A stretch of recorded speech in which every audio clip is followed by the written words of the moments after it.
నమస్తే RTV news కి స్వాగతం. మీ సమస్య పరిష్కారమే మా లక్ష్యం.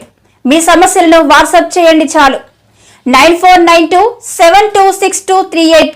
మా వార్తలు మీకు నచ్చినట్లయితే లైక్ చేయండి, షేర్ చేయండి, సబ్స్క్రైబ్ చేయడం మాత్రం మర్చిపోకండి. ప్రజలకు సేవ చేసే అవకాశం మరోసారి కల్పించండి. ఎన్నికల ప్రచారంలో నర్సీపట్నం ఎమ్మెల్యే పెట్ల ఉమాశంకర్ గణేష్ తాను శాసనసభ్యులుగా నర్సీపట్నం నియోజకవర్గం నుండి ఎన్నికైతే ఒక్కడినే ఎమ్మెల్యేగా ఉంటానని, అదే అయ్యన్న పాత్రుడు గెలిచినట్లయితే నలుగురు ఎమ్మెల్యేలు వారి ఇంట్లో ఉంటారని నర్సీపట్నం ఎమ్మెల్యే పెట్ల ఉమాశంకర్ గణేష్ పేర్కొన్నారు. శుక్రవారం గొలుగొండ మండలంలో సిహెచ్ నాగాపురం, పాతకేడిపాట, ఏఎల్పురం, కొంగసింగిపేట, లింగంపేట తదితర గ్రామాల్లో ఎమ్మెల్యే పెట్ల ఉమాశంకర్ గణేష్ ఎన్నికల ప్రచారంలో పాల్గొన్నారు. ఈ సందర్భంగా ఆయన మాట్లాడుతూ పేద వర్గాన్ని అభివృద్ధి చేసేందుకు రాష్ట్ర ముఖ్యమంత్రి అనేక సంక్షేమ పథకాలు నేరుగా లబ్ధిదారులకు అందివ్వడం జరిగిందని, ఇందులో ఎటువంటి మధ్యవర్తిత్వం లేకుండా చేశారని ఆయన అన్నారు. సంక్షేమం, అభివృద్ధి రెండు కళ్లుగా భావించి పరిపాలన సాగించిన వ్యక్తి జగన్మోహన్ రెడ్డి అని ఆయన్ని కొనియాడారు. 40 సంవత్సరాలు ఇండస్ట్రీ అని చెప్పుకునే చింతకాయల అయ్యన్న పాత్రుడు వివిధ శాఖల్లో మంత్రిగా పనిచేశారని, అలాంటి వ్యక్తి ఆరిలోవా అడవిలో 3 కిలోమీటర్ల రోడ్డుకు పర్మిషన్ కూడా తీసుకురాలేని వ్యక్తి అయ్యన్న పాత్రుడని అన్నారు. తాను ఎమ్మెల్యేగా ఉండి అన్ని పర్మిషన్లు తీసుకువస్తే రోడ్డు నిర్మాణం కాకుండా ఫిర్యాదు చేసి నిలిపిదాలు చేశారని, కానీ 2 రోజుల నుండి ఆ రోడ్డు పనులు ప్రారంభమయ్యాయని అన్నారు. నర్సీపట్నం నియోజకవర్గ అభివృద్ధి, ప్రజాసేవ చేసుకునేందుకు మరోసారి తనకు ముఖ్యమంత్రి వైఎస్ జగన్మోహన్ రెడ్డికి అవకాశం కల్పించాలని ఈ సందర్భంగా ఆయన కోరారు. ఎమ్మెల్యేగా తనకు, ఎంపీగా బూడి ముత్యాల నాయుడుకు 2 ఓట్లు ఫ్యాన్ గుర్తుపై వేసి గెలిపించాలన్నారు. ఈ కార్యక్రమంలో Narsipatnam market committee chairman Chitikela Bhaskar Naidu, YCP party senior నాయకులు రుత్తల ఎర్రపాత్రుడు, ఎంపీపీ గజ్జలపు మణికుమారి, జడ్పీటీసీ సుర్ల వెంకటగిరిబాబు, మండల సచివాలయ convener Pani Shantiram, vice MPP Surla Adinarayana, కార్యకర్తలు తదితరులు పాల్గొన్నారు. 2019 మొన్న అన్నాడు బాబు, మొన్న 2014 అన్నాడు అని చెప్పి నేను తప్పుడుగా మాట్లాడదని చెప్పి ఓడించారు. మళ్ళీ ఇప్పుడు చివరి అవకాశం అంటున్నాడు. దయచేసి మనందరూ కోరుతున్నాను, ఒకటే అడుగుతాం మీ ద్వారా, మరి 67 సంవత్సరాలు వచ్చాయి, మరి నేను చేయలేకపోతున్నా అన్నప్పుడు ఎందుకు నువ్వు పక్కన కూర్చోవచ్చు కదా, మీ ఇంట్లో ఎవరికి ఇవ్వచ్చు కదా, లేదా పక్కోడికి ఇవ్వచ్చు కదా. అంటే పదవి వ్యామోహం మీద చేస్తాం. పొరపాటుని మీరు ఒక్క నిమిషం తెలుసుకోవాలి. పొరపాటుని రేపు జరగబోయే ఎన్నికల్లో అయ్యన్న పాత్రుడిని గెలిపిస్తే అయ్యన్న పాత్రుడు పదవి చేయడు, వాళ్ళ పెద్ద కూడా ఉన్నాడు, నరరూప రాక్షసుడైనా, ఆయన గురించి మీకు తెలియదు. ఈ నర్సీపట్నాన్ని సర్వనాశం చేసేస్తాడు. దయచేసి పొరపాటుగా మీరు చేస్తే ఈ నర్సీపట్నం నియోజకవర్గం సర్వనాశనం అయిపోద్దని చెప్పి సందర్భంగా మీ అందరూ కూడా తెలియపరచడం జరుగుతుంది.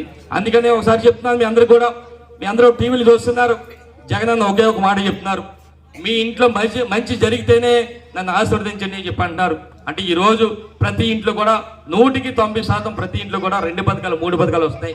అందుకని ఇక్కడున్న మహిళలతో పాటు ఈ గ్రామంలో ఉన్న ప్రతి మహిళని కూడా ఒకటే కోరుతున్నానమ్మా, ఒక్కసారి మీరు ఓటింగ్కి వెళ్ళేటప్పుడు ఒకసారి ఆలోచన చేయండి. జగనన్న మీకు ఇచ్చిన 2 పథకాలు 3 పథకాలతో గుర్తు తెచ్చుకొని ఒక రేపు జరగబోయే ఎన్నికల్లో మీ తాలూకు ఆశీస్సులు అందమ్మా. అయితే ఒకసారి మనందరూ కూడా ఆలోచన చేయాలి. 2014లో చంద్రబాబు పరిపాలన ఏ విధంగా ఉంది, 2019 నుంచి ఏ విధంగా ఉందో ఒకసారి మనందరూ కూడా గుర్తు తెచ్చుకోవాలి. ఒక్కసారి మీ అందరూ కూడా కొన్ని విషయాలు గుర్తు చేస్తాను. 2014 ఎన్నికల్లో నాడు చంద్రబాబు ఏమన్నారంటే, నేను ముఖ్యమంత్రి అయితే రైతుల యొక్క రుణాలన్నీ కూడా బేషరతుగా మాఫీ చేస్తా అన్నాడు.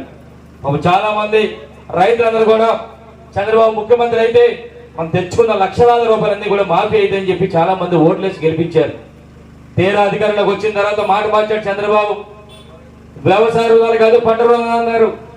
అది కూడా ఇంట్లో 3 తీసుకుంటే 3 ఏమన్నా కేవలం ఒకరికే ఇస్తా అన్నాడు. ఆ ఒకడు కూడా 2 లక్షలు 3 లక్షలు తీసుకుంటే ఏమను 1,50,000 ఇస్తా అన్నాడు. ఆ 1,50,000 కూడా ఒకసారి ఏమను 5 దఫాలకు ఇస్తా అని చెప్పి లేనిపోయిన ఆంక్షలు పెట్టి ఆనాడు రైతులందరూ కూడా మోసం చేశాడు. ఇవన్నీ ఆంక్షలన్నీ కూడా ఎన్నికల ముందు చెప్పలేదు. రైతుల యొక్క రుణాలంటే మాఫీ అంటే పాపం చాలా మంది ఓట్లేసి గెలిపించారు.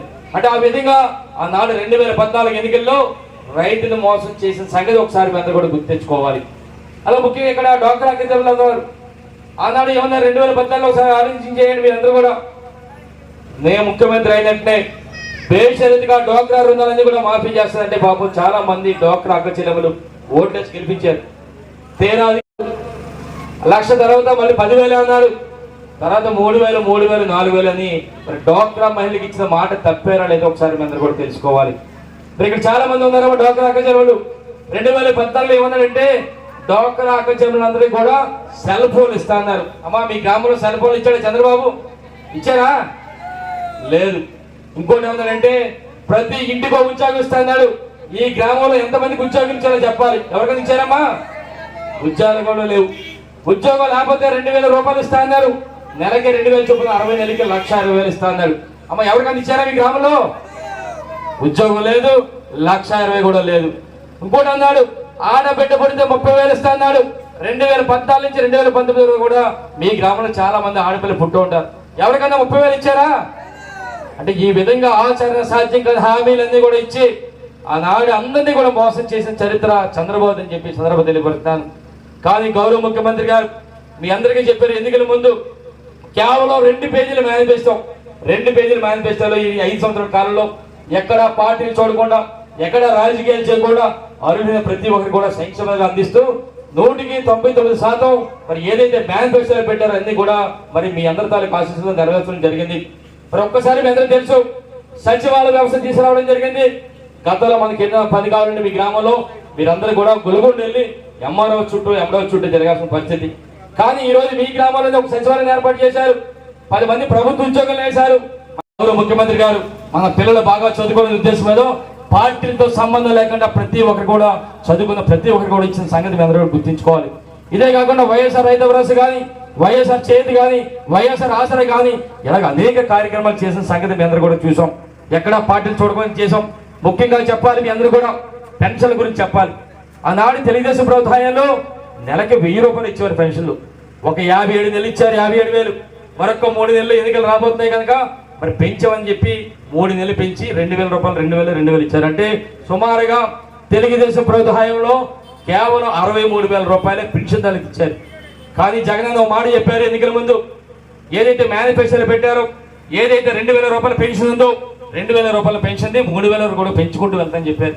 ఆ విధంగా 2,000 నుంచి 2,250, 2,500, 2,750, 3,000 కూడా పెంచారు. అంటే జగనన్న ప్రభుత్వంలో ఒక్కొక్క పెన్షన్దారుడికి 1,48,500 ఇచ్చారమ్మా. ఒక్కసారి ఆలోచన చేస్తే గత తెలుగుదేశం ప్రభుత్వంలో 63 ఇస్తే అదనంగా 85,500 రూపాయలు మరి అదనంగా ప్రతి పెన్షన్దారుడికి ఇచ్చిన సంగతి ఒకసారి మీ అందరూ కూడా మరి గుర్తించుకోవాలని చెప్పి సందర్భంగా మీ అందరూ కూడా తెలియపరచడం జరుగుతుంది. ఇక చూస్తే ఈరోజు చేశారు. అంటే ప్రజలందరికీ పాలన అందించాలనే ఉద్దేశంతో 10 మంది ప్రభుత్వ ఉద్యోగుల్ని మన ప్రాంతంలోనే మన గ్రామంలో చేసిన సంగతి ఒకసారి అందరూ కూడా మీరు గుర్తించుకోవాలి. అలాగే చూస్తే వాలంటీర్ వ్యవస్థ తీసుకురావడం జరిగింది. ఈ రోజు ప్రతి 50 ఒక వాలంటీర్ చేసాం. ప్రతి ఇంటికి కూడా వాళ్ళు అంటున్నారు వాళ్ళు ఏ పార్టీని కూడా అడగట్లేదు. వాళ్ళకి ఏం కావాలో చేసుకోవడం సచివాలయం ద్వారా పంపించడం నేరుగా గౌరవ ముఖ్యమంత్రి గారు మీ అకౌంట్లో వేసిన సంగతి మీ అందరూ కూడా చూస్తున్నారు. ఈ రోజు మీ గ్రామంలోని కొన్ని లక్షల రూపాయలు వివిధ పథకాల ద్వారా ఇచ్చారు. ఒక్క రూపాయినా అవినీతి జరిగిందా ఒకసారి ఆలోచన చేయాలి. ఒక్క రూపాయినా మీ అందరూ లంచాలు ఎవరైనా అడిగారని చెప్పి ఆలోచన చేయాలి. ఏ లంచాలు లేకుండా ఏ అవినీతి లేకుండా మరి నేరుగా మీ అందరూ కూడా లక్షల రూపాయలు ఇస్తున్నారంటే నిజంగా మీరందరూ కూడా ఆనందం చేయాలి. ఇంకో విషయం చెప్పాలి మీ అందరూ కూడా ఈ రోజు వాలంటీర్లు అందరూ కూడా ఉన్నారు. ఆనాడు కరోనా టైంలో తమ ప్రాణాలు సైతం కూడా లెక్క చేయకుండా కరోనా టైంలో కూడా ప్రభుత్వ పరంగా జగన్ చెప్పారు కనుక ఎన్నో సేవలు అందించారు. అందుకనే గౌరవ ముఖ్యమంత్రి గారు రేపు మీ అందరి తాలూకు ఆశీస్సులతో ముఖ్యమంత్రి అయిన తర్వాత మొట్టమొదటి సంతకం వాలంటీర్ వ్యవస్థపై పెట్టి మీ అందరూ కూడా సేవ చేసే అవకాశాన్ని కల్పిస్తారని చెప్పి మొన్ననే చెప్పిన సంగతి అందరూ కూడా చూసాం. ఒక్కసారి 4-5 పథకాల గురించి చెప్పాలి. జగనన్న అమ్మఒడి పథకం మీ అందరూ తెలుసమ్మా. అమ్మఒడి పథకం మన పిల్లలు బాగా చదువుకోవాలి, మన పిల్లలు బాగా చదవాలంటే బడికి వెళ్ళాలంటే తల్లి పంపించాలి కనుక ఆ తల్లికి 15,000 రూపాయలు మొదటి సంవత్సరం ఇచ్చాం. రెండో ఏడాది 13,000 రూపాయలు ఇస్తూ 2,000 రూపాయలు ఆ స్కూల్ డెవలప్మెంట్కి ఇచ్చాం. ఒక్కసారి మీ అందరూ ఆలోచించేయాలమ్మా. ఈ రోజు మీ గ్రామంలో చాలా మంది జగనన్న అమ్మఒడి పథకం ద్వారా డబ్బులు వచ్చినాయి. అది కేవలం వైఎస్ఆర్ పార్టీ వరకే కాదు, పిల్లలు ఎవరైతే చదువుకుంటున్నారో అందరూ కూడా ఇచ్చారు. ఒక్కసారి ఎవరైతే జగనన్న అమ్మఒడి ద్వారా డబ్బులు వస్తున్నాయో మీరందరూ కూడా ఒకసారి ఆలోచన చేయాలమ్మా. గత తెలుగుదేశం ప్రభుత్వంలో మన పిల్లలు చదువుకుంటే ఒక్క పైసాని మరి 2 గుర్తులు ఉంటాయి. అంటే ఇద్దరికి పోటీ చేయాలి. ఒకటి ఎంపీ బూడి ముచ్చలాడి గారికి, ఒకటి నాకేయాలి. 2 కూడా ఫ్యాన్ గుర్తుపై వేసి మీ అందరి తాలూకు ఆశీస్సులు అందించి రేపు రాబో రోజుల్లో మళ్ళీ మీకు సేవ చేసుకునే అవకాశం మీ అందరూ కూడా కల్పించాలని చెప్పి మనస్ఫూర్తి కోరుకుంటూ మన గుర్తు చెప్పాలి ఒకసారి. మన గుర్తు జై జగన్, జై జగన్.